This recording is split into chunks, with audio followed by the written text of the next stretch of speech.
शिक्षक बांधवांना सर्वप्रथम नमस्कार। आज या ठिकाणी शासनाने एक GR पारित केला आणि तो GR म्हणजे शिक्षण क्रांती घडवून आणणार आहे। शिक्षकांना एक कोर्स त्यांनी लॉन्च केला। तो कोर्स जो आहे तो नाविन्यपूर्ण शिक्षणासाठी अत्यंत उपयोगी आहे। तो म्हणजे AI बेस्ड कोर्स आणि त्या AI बेस्ड कोर्सवरती हा SCERT यांचा हा महाराष्ट्राचा एक महत्त्वपूर्ण असा आदेश त्यांनी पारित केला।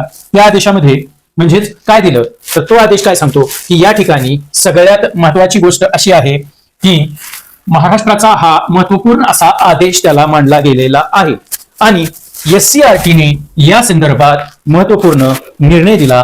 GR SCERTच्या माध्यमातून सादर केला। तर तो GR म्हणजे नेमकं काय तर इयत्ता 9वी ते 12वी शिकवणाऱ्या सर्व शिक्षकांसाठी आहे हा GR। आता तुम्ही म्हणाल 1ली ते 12वी का नाही, तर इथं इयत्ता 9वी ते 12वी म्हणजे येणाऱ्या नवीन शैक्षणिक धोरणामध्ये इयत्ता 9वी ते 12वी हे 4 वर्षाचं माध्यमिक किंवा उच्च माध्यमिक असं गृहीत धरलं जाणार आहे। म्हणजे इयत्ता 9वी ते 12वी हा 4 वर्षाचा अभ्यासक्रम एकत्रितरित्या शासनाला चालवायचा आहे आणि त्याच्यासाठी आवश्यक आहे ते म्हणजेच AI, त्याला आपण काय म्हणतो AI टूल बेस्ड सिलेबस, म्हणजेच AI साथी फॉर एज्युकेटर्स म्हणजे शिक्षकांसाठी AI साथी नावाचा एक कोर्स शासनाने लॉन्च केलेला आहे। त्या कोर्सच्या आधारावरती AI साथी म्हणजे AI साथी नावाचा तो कोर्स जो सुरू केलेला आहे हा कोर्स सर्वांनी ऑनलाईन करायचा आहे। म्हणजे ऑनलाईन कोर्स आयोजित केलेला आहे। ऑनलाईन पद्धतीने तो कोर्स तुम्ही करू शकता। हा ऑनलाईन कोर्स तुम्ही कशा प्रकारे करू शकता म्हणजेच हा ऑनलाईन कोर्स तुम्ही कशा प्रकारे करू शकता तर या ठिकाणी काही गोष्टी दिलेल्या आहेत याचा की या कोर्सचा जो कालावधी आहे या कोर्सचा जो कालावधी सांगितलेला आहे तो 16 ऑगस्ट पासून हा कोर्स सुरू होतोय। 16 ऑगस्ट 2026 पासून हा कोर्स सुरू केला गेलेला आहे। म्हणजेच अजून 1 महिना त्याला अवकाश आहे। आज 16 जुलै काल झाली, 17 जुलै आज आहे, तर 16 ऑगस्ट 2026 पासून हा कोर्स सुरू होतोय आणि तो त्या कोर्ससाठी अंतिम मुदत 1.5 महिन्याची आहे। म्हणजे 30 सप्टेंबर 2026 ला तुम्हाला हा कोर्स पूर्ण करावयाचा आहे। अंतिम मुदतीपूर्वीच तुम्ही हा कोर्स पूर्ण करा। त्यानंतर या ठिकाणी अजून एक गोष्ट आहे ती म्हणजे कुठली की हा ऑनलाईन करणं तर अनिवार्य आहेच, पण या ठिकाणी शासन अनुदानित स्थानिक स्वराज्य संस्था खाजगी शाळांतील सर्व संबंधित शिक्षकांसाठी हा कोर्स अनिवार्य करण्यात आलेला आहे। एक गोष्ट लक्षात ठेवा, हा कोर्स काय आहे अनिवार्य आहे म्हटल्यावर आहे। आता या ठिकाणी या कोर्समध्ये तुम्ही काय शिकाल म्हणजे या कोर्समध्ये तुम्ही काय शिकणार आहात, काय शिकणार तर या कोर्समध्ये तुम्ही सगळ्यात महत्त्वाची गोष्ट तुम्ही शिकाल ती म्हणजे आर्टिफिशियल इंटेलिजन्स। आर्टिफिशियल इंटेलिजन्स हा एक नवीन ट्रेंड आलेला आहे। बऱ्याच IT कंपन्यांमध्ये, बँकिंग सेक्टरमध्ये किंवा एखाद्या करन्सीमध्ये वेगवेगळ्या प्लॅटफॉर्मवरती AI वापरलं जात आहे आणि हा AI आता शिक्षणामध्येही येऊ पाहतंय। त्याच्यासाठी शासनानं AI नावाचा एक कोर्स शिक्षकांसाठी लॉन्च केलेला आहे। म्हणजेच भविष्यामध्ये विद्यार्थ्यांना किंवा शिक्षकांना स्वतः लेसन नोट तयार करायचे असेल, लेसन प्लॅन तयार करायचा असेल तर अगदी सोप्या पद्धतीने तुम्ही तो लेसन प्लॅन तयार करू शकता। मग तो कुठलाही विषय असू द्या, physics, chemistry, maths, biology, otherwise arts मधले सब्जेक्ट, हिस्ट्री, पॉलिटिक्स, जिओग्राफी और सायकोलॉजी यापैकी इंग्लिश जरी असला, भाषेसारखे विषय जरी असले तरी AIचा वापर करून तुम्ही विद्यार्थ्यांसाठी सोप्या पद्धतीने ते उपलब्ध करू शकता।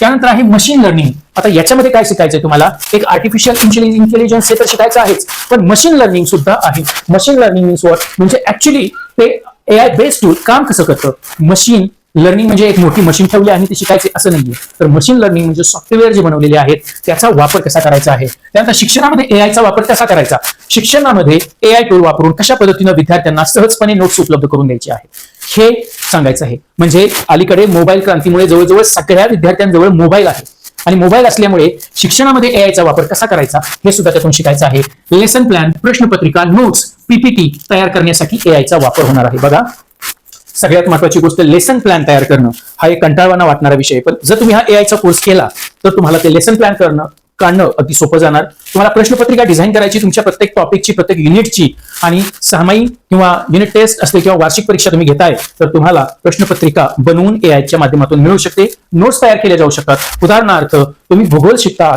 तर भूगोलामध्ये तुम्ही ज्यावेळेस पृथ्वीचे अंतरंग हा टॉपिक तुम्ही घेणार आहात तर AIच्या माध्यमातून पृथ्वीचे अंतरंगाची एक PDF नोट किंवा PPT नोट किंवा एक मस्तपैकी एक फ्लो चार्ट तुम्हाला AIच्या माध्यमातून मिळू शकतो। तर त्याच्यासाठी AIची आवश्यकता आहे आणि विद्यार्थ्यांच्या शिक्षणात AIचा जबाबदारीने रिस्पॉन्सिबल AIचा वापर होईल।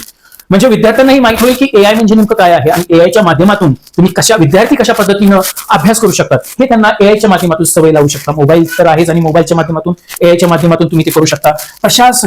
प्रशासनिक कामामध्ये सुद्धा एआयचा वापर करू शकता. म्हणजे कुठलंही प्रशासकीय काम असेल, तुम्हाला माहिती हवी आहे, प्रशासकीय एखादा डाटा तुम्हाला फॉरवर्ड करायचा आहे, डाटा प्रोसेस करायचा आहे, तर ह्याच्यामध्ये एआयचा वापर होऊ शकतो. तर हे झालं की या कोर्समध्ये तुम्ही काय शिकणार, तर या गोष्टी शिकायला तुम्हाला या कोर्समध्ये भेटतील. आता एआयच्या कोर्सचा जर तुम्हाला फायदा करून घ्यायचा असेल तर सगळ्यात सुरुवातीला तुम्हाला एक गोष्ट करावी लागेल, ती म्हणजे तुम्ही याच्यामधून प्रश्नपत्रिका तयार करणं. हा एक एआयचा सगळ्यात मोठा फायदा तुम्हाला होऊ शकतो. तुम्ही लेसन प्लॅन तयार करू शकता, पीपीटी म्हणजे पॉवर पॉईंट प्रेझेंटेशन विद्यार्थ्यांसाठी तुम्ही तयार करू शकता. हा एक फायदा आहे. विद्यार्थ्यांसाठी तुम्ही नोट्स पण तयार करू शकता. विद्यार्थ्यांसाठी एमसीक्यू आणि क्विज ही तुम्ही तयार करू शकता.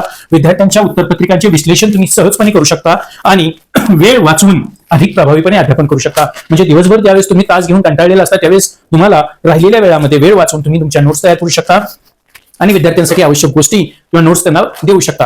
आता हा कोर्स आवश्यक का आहे, म्हणजे हा कोर्स मुदतीपूर्वी पूर्ण करणं आवश्यक आहेच, पण दुसरी गोष्ट हा कोर्स का आवश्यक आहे, कारण एनईपी 2020 नुसार प्रत्येक शिक्षकांचे दरवर्षी 50 तासांचे एक सीपीडी नावाचे म्हणजे कंटिन्युअस प्रोफेशनल डेव्हलपमेंट नावाचं एक प्रशिक्षण घेणं अनिवार्य आहे आणि ते प्रशिक्षण नवीन शैक्षणिक धोरणामध्ये होणार आहे.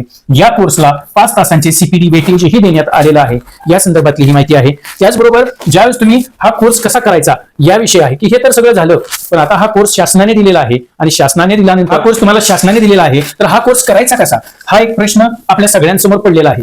म्हणजे हा कोर्स तुम्हाला करायचा कसा, तर हा कोर्स तुम्ही मोबाईल ऍपद्वारे करू शकता. सगळ्यांकडे मोबाईल आहेत, तर मोबाईलमध्ये प्ले स्टोअर वरती जायचं, दीक्षा ऍप नावाचं म्हणून सर्च करायचं आणि दीक्षा ऍप ज्यावेळेस तुम्ही डाउनलोड केल्यानंतर गुगल प्ले स्टोअरवरून दीक्षा ऍप डाउनलोड करा. डाउनलोड केल्यानंतर सगळ्यात पहिल्यांदा तुम्हाला तुमचं रजिस्ट्रेशन करायचं आहे. रजिस्ट्रेशनला ईमेल आयडी किंवा मोबाईल नंबर विचारला जाऊ शकतो.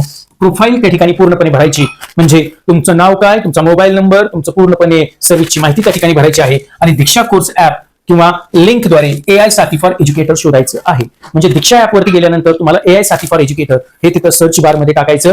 ज्यावेळेस एआय साथी फॉर एज्युकेटर हा पोर्टल ओपन होईल त्यावेळेस तुम्हाला तिथं एनरोल करायचं आहे आणि एनरोल केल्यानंतर तुम्ही त्या ठिकाणी व्हिडिओ अभ्यासक्रम किंवा क्विज तुम्ही त्या ठिकाणी पूर्ण करायच्या. ज्यावेळेस तुमची क्विज पूर्ण होईल त्यावेळेस तुम्हाला शेवटी सर्टिफिकेट येईल आणि ते सर्टिफिकेट तुम्ही डाउनलोड करायचं आहे. हे झालं मोबाईलद्वारे. दुसरं आहे संगणकाद्वारे, म्हणजे अशा पद्धतीनं हा कोर्स पूर्ण करायचा. तर संगणकाद्वारे पूर्ण करताना www.diksha.gov.in या वेबसाईटवरती आपल्याला जायचंय. वेबसाईटला गेल्यानंतर लॉग इन करायचं आहे. लॉग इन केल्यानंतर दीक्षा कोर्सेसमध्ये तुम्हाला जायचं आहे. दीक्षा कोर्सेसमध्ये गेल्यानंतर एआय साथी फॉर एज्युकेटर शोधायचं आहे पूर्णपणे स्क्रीनवरती सर्च बारमध्ये आणि एनरोल करायचं आहे अगदी मोबाईल ऍप सारखंच आणि कोर्स पूर्ण करून तुम्ही प्रमाणपत्र तिथं डाउनलोड करून घ्यायचं आहे. ही गोष्ट लक्षात असू द्या. याच्यामध्ये सगळ्यात महत्वाची गोष्ट आहे अशी आहे की 11वी आणि 12वीच्या शिक्षकांसाठी हा कोर्स भविष्यात एआयचा वापर करून केमिस्ट्री, बायोलॉजी, फिजिक्स, मॅथ्स किंवा English, Marathi, geography, history, economics, political science, psychology, SPOC, account या कॉमर्समध्ये सब्जेक्टलाही सोप्या पद्धतीनं मांडण्याचं काम ही एआय करेल. त्याच्यामध्ये lesson plan, question papers, practical viva questions, PPT आणि नोट्स हे तुम्हाला मिळतील. त्यानंतर या ठिकाणी प्रमाणपत्राचं करायचं काय, ज्यावेळेस तुम्हाला प्रमाणपत्र मिळेल मग ते कशासाठी, तर ते प्रमाणपत्र तुम्ही कोर्स पूर्ण केल्यानंतर ते सर्टिफिकेट मिळेल, ते जतन करा किंवा शाळेतील कार्यालयाला आवश्यक असल्यास तुम्ही ते देऊन टाका. म्हणजे तुमच्या मुख्याध्यापकाच्या ऑफिसमध्ये ते जमा करा. जमा केल्यानंतर मुख्याध्यापकांची जबाबदारी काय येते, म्हणजे त्याच्यानंतर मुख्याध्यापकांची जबाबदारी आहे की सर्व पात्र शिक्षकांनी या कोर्समध्ये एनरोल केला आहे का नाही याची खात्री मुख्याध्यापकांनी करून घ्यायची आहे. म्हणजे मुख्याध्यापकांनी तो कोर्स करावा यासाठी शिक्षकांना प्रोत्साहन द्यायचं आहे. अंतिम मुदतीपूर्वी सर्व शिक्षकांचा कोर्स पूर्ण करणे आवश्यक आहे ही खात्री मुख्याध्यापकांची असेल. अंतिम मुदत म्हणजे किती अंतिम मुदत आहे, 30 सप्टेंबर 2026 ही तारीख लक्षात असू द्या. ही तारीख शेवटची आहे आणि कोर्स सुरू होणार आहे 15 ऑगस्ट नंतर म्हणजे 16 ऑगस्ट 2026 रोजी हा कोर्स सुरू होणार आहे. आलं लक्षात. तर चला एआयचा वापर करूया आणि सहजपणे विद्यार्थ्यांसाठी आपण शिकूयात, म्हणजेच आपण एआय बेस्ड टीचर होऊयात. म्हणून सर्वांनी हा कोर्स करा आणि तुमचे प्रमाणपत्र तुम्ही डाउनलोड करून घ्या. धन्यवाद.